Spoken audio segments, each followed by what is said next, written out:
Bismillahirrahmanirrahim. Welcome to Aisha Forces Academy. Like my videos, subscribe my channel and press the bell icon for more updates.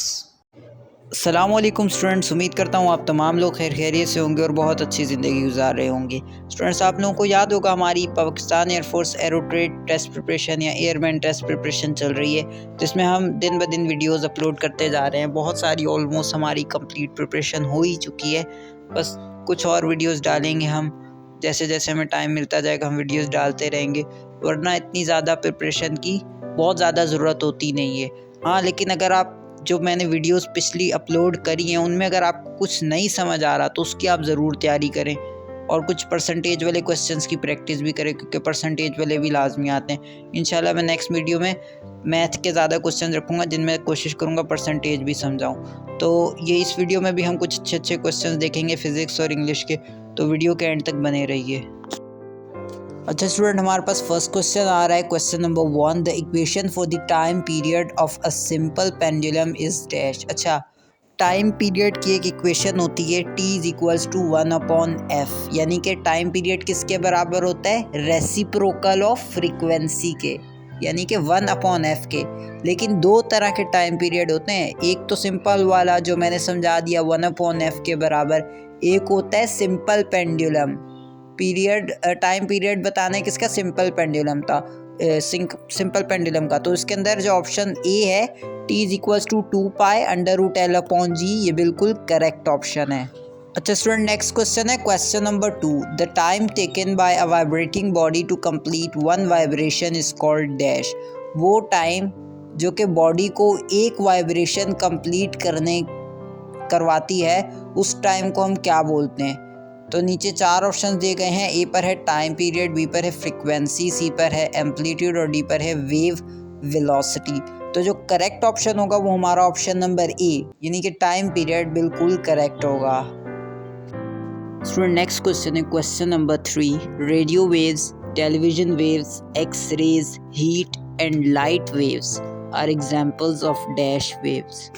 यानी कि हमारे पास जो radio waves, television waves, X rays, heat और light waves जो होती हैं वो कौन सी टाइप की वेव्स होती हैं? हमने पढ़ा है ना पिछली वीडियोस में कि वेव्स की बहुत सारी तरह की टाइप्स होती हैं।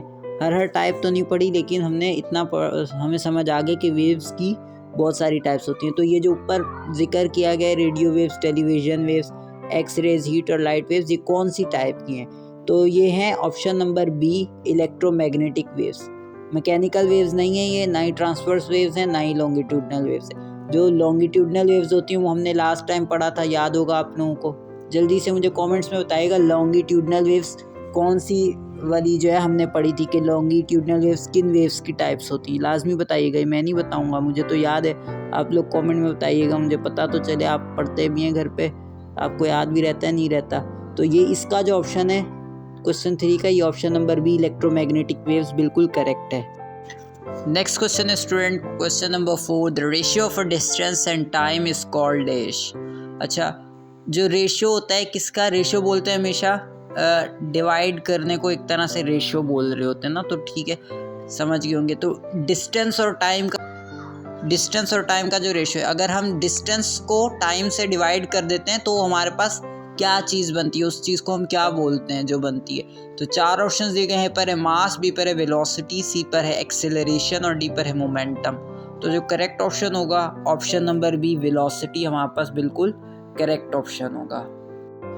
नेक्स्ट क्वेश्चन है student question number 5, frequency of a dog lies between. अच्छा, हमने उस दिन लास्ट टाइम मुझे याद पड़ रहा है कि हमने इंसान जो ह्यूमन ईयर होता है उसकी फ्रीक्वेंसी भी पढ़ी थी, तो आप लोगों को पता होगी। अगर नहीं पता तो मैं दोबारा से एक बार जो है ये वाला क्वेश्चन करवा दूंगा। मेरे ख्याल से तो मैंने पढ़ी है ह्यूमन ईयर वाली, आप लोग बताइएगा पढ़ी है या नहीं पढ़ी, कमेंट्स में बताइएगा। अच्छा, ये इसके अंदर जो है हमारे पास डॉग यानी कुत्ते की जो है फ्रीक्वेंसी पूछी हुई है कि कितने से कितने तक वो लाई करती है। चार ऑप्शन दिए गए हैं, चारों चेक कर लेते हैं। ए पर है 5000 हर्ट्ज टू 10,000 हर्ट्ज, बी पर है 10,000 हर्ट्ज टू 15,000 हर्ट्ज, सी पर है 15,000 हर्ट्ज टू 20,000 हर्ट्ज और डी पर है 20,000 हर्ट्ज टू 25,000 हर्ट्ज। तो जो हमारे पास जो करेक्ट ऑप्शन होगा वो ऑप्शन नंबर डी, यानी कि 20,000 हर्ट्ज टू 25,000 हर्ट्ज बिल्कुल करेक्ट होगा। अच्छा स्टूडेंट, नेक्स्ट क्वेश्चन है question number 6। She suffers dash a heart disease, यानी कि वो सफ़र कर रही है किससे? हार्ट डिजीज़ से, दिल की बीमारी से। तो इधर करेक्ट प्रपोजिशन हमें पुट करना है। ए पर है फ्रॉम, बी पर है विद, सी पर है ऑफ और डी पर है बाय। तो जो करेक्ट ऑप्शन होगा option number A means from, बिल्कुल करेक्ट होगा। यानी कि हमारा सेंटेंस कंप्लीट ये बनेगा, she suffers from a heart disease, यानी कि वो एक दिल की बीमारी से गुजर रही है।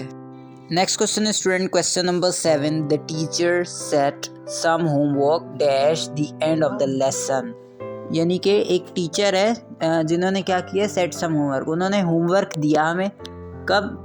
एंड ऑफ द लेसन, यानी कि पहले टीचर क्या होता है, पढ़ाते हैं ना, लेसन पढ़ाते हैं, तो चैप्टर पढ़ाने के आखिर में जब चैप्टर पढ़ा दिया तो उसने क्या दिया, टीचर ने होमवर्क दिया। तो इसके अंदर हमें करेक्ट प्रपोजिशन पुट करना है। तो 4 ऑप्शन दिए गए हैं, चारों देख लेते हैं। ए पर है एट, बी पर है इन, सी पर है ड्यूरिंग और डी पर है बाय। अब ड्यूरिंग तो आएगा नहीं, क्योंकि यहाँ पर पहले ही बता दिया ड्यूरिंग किसी चीज़ के दरमियान को बोल रहे होते हैं ना, तो ऐसा तो है नहीं दरमियान में, इन लोगों ने ऑलरेडी लिख दिया है एंड, तो ड्यूरिंग तो बिल्कुल नहीं आएगा। इन भी नहीं हो पाएगा, बाय भी नहीं हो पाएगा, क्योंकि इन का मतलब होता है में, इन का मतलब होता है किसी चीज़ के अंदर की चीज़ को अंदर जो होती है ना, तो उसको बोलते हैं इन, और किसी चीज़ के ऊपर अगर कोई चीज़ रखी है तो उस पर ऑन आता है, तो ये इन भी नहीं होगा। तो एट हमारा बिल्कुल करेक्ट ऑप्शन होगा। Teacher set some homework at the end of a lesson. Next question student question number 8। He confided dash me, यानी कि उसने मुझे कन्फाइड किया।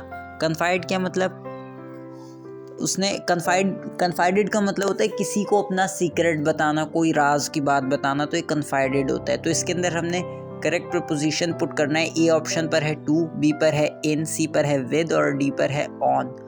तो विद नहीं होगा इसके अंदर, वैसे तो विद बन सकता है, नॉर्मली दिखने में ऐसा लगता है कि विद ही लगेगा, लेकिन जो चीज़ दिखती है वो वैसी होती नहीं है, कहावत है ना।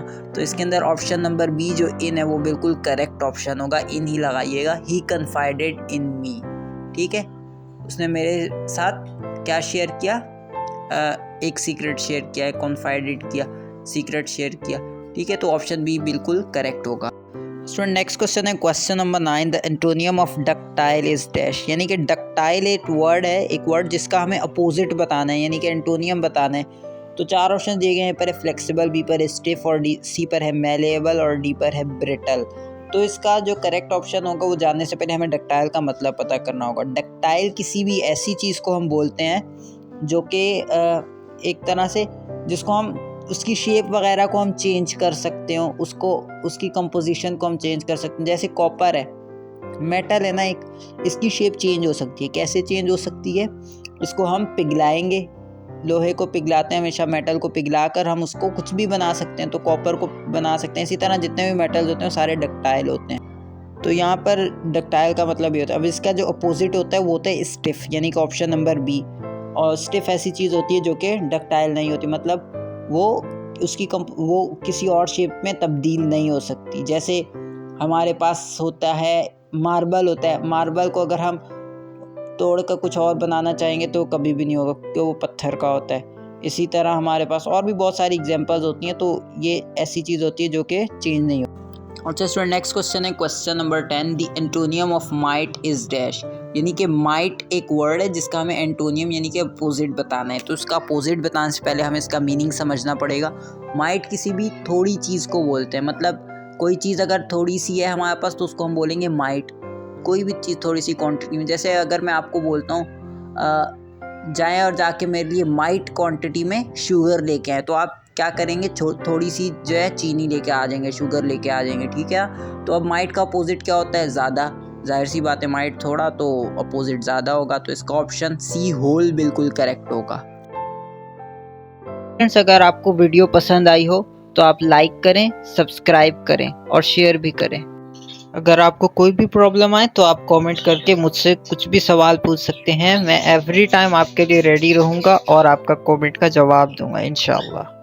तो स्टूडेंट अल्लाह हाफिज़, अपना ख्याल रखिएगा।